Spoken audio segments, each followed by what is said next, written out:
I often try to start out playing as a good character, but there's so many temptations in the game. There's so many instances where it's like, you know, you're talking to someone and I don't know, your gun goes off by accident, you blow their head off, and you're like, whoops, that was fun, let's do that again.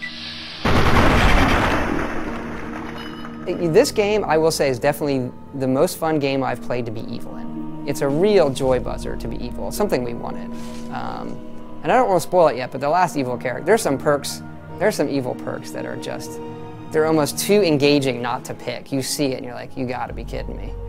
I gotta see what that's like. But I think for a lot of players, there's this inherent sort of, you know, it's the I get to do something that I could never do in real life. I'm living out my darkest fantasies, you know what I mean? I can talk to an old lady or an old guy and have him be a character, and then I can kill him and, you know, and really feel like I killed a person.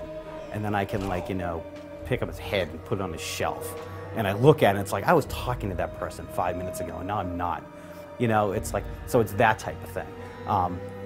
We've really crossed that line between you know, between reality and fantasy there. I think that is kind of interesting. It's really hard to be, you know, good when your intentions are good. And like I meet this slave and he runs up to me in the waistline. He's like, you gotta help me, you gotta take this slave collar off.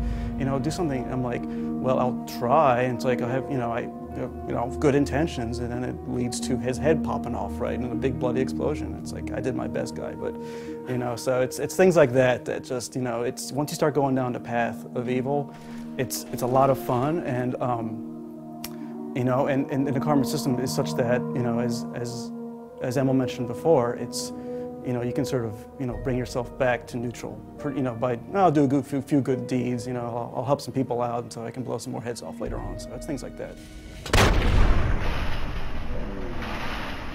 Stealing is small compared to murdering people.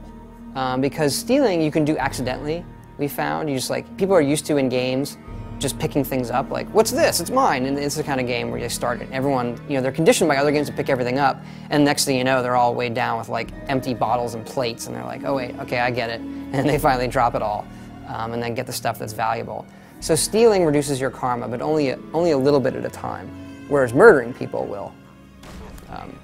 That'll push it down quick. You know, the world is destroyed, and everyone's an opportunist, and they're trying to, you know, everybody's in it to make a buck or look out for themselves. So evil to me is, you know, you have the raiders who are clearly evil. They're just the guys who they're out for themselves, they're trying to survive, they'll eat what they have to eat and kill who they have to kill.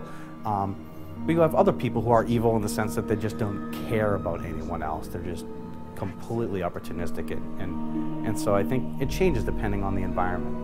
And I think it's harder sometimes to define evil in Fallout because everybody's so desperate, everybody's trying to survive. So does it make you evil if you steal food to support your family? You know, we let the player determine that.